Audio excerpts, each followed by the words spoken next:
Unhealthy lifestyle behaviors associated with increased risk of premature death include things like smoking and excessive drinking and not eating enough greens. The best way to get your greens is in whichever way you'll eat the most of them, and one way to sneak extra greens into your daily diet is with whole food smoothies, a potent blend of good nutrition in a quick, portable, delicious form.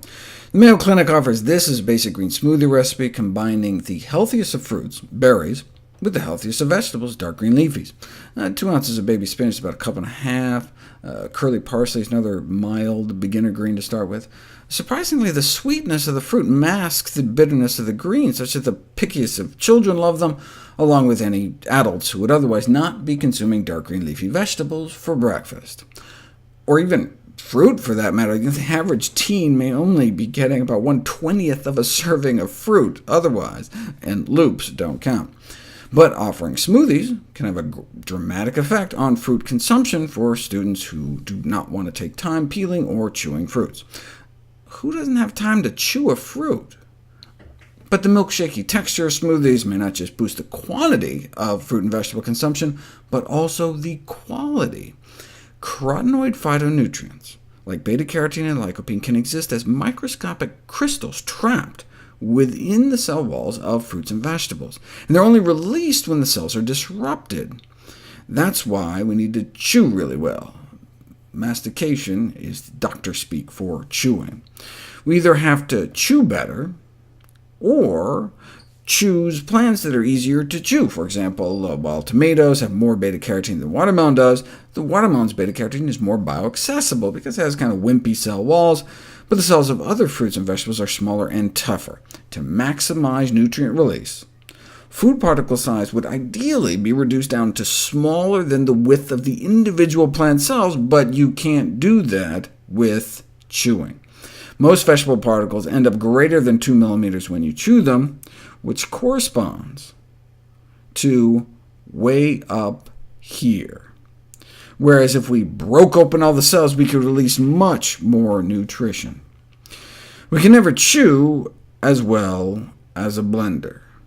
The particle size distribution from chewing is about what you'd get blending in a food processor for about 5 seconds, or one of those high-speed blenders for maybe half a second. 40 seconds in a blender, and you can break spinach down to a subcellular level. Why does that matter? Well, take folate, for example, the B vitamin in greens, especially important for women of childbearing age. Feed people a cup of spinach a day for 3 weeks, and their folate goes up compared to control. But even just chop it up finely with a knife first before chewing it, and you end up with more than twice as much ending up in your bloodstream. And the same absorption-boosting effect with lutein, the green's nutrient so important for our eyesight. It's not what you eat, it's what you absorb. But for lutein, the boost was only 14%, so a few extra bites of the whole leaf greens would have gotten you just as much, and some other nutrients, such as vitamin C, aren't affected by pre-chopping at all. And this is less of an issue with cooked vegetables. This is for raw carrots. Boil the carrots for 3 minutes first, and even just regular chewing can release like 10 times more, but not as much as blended. Intense cooking, boiling for 25 minutes, so damages the cell walls that even gulping down large particles can result in significant absorption.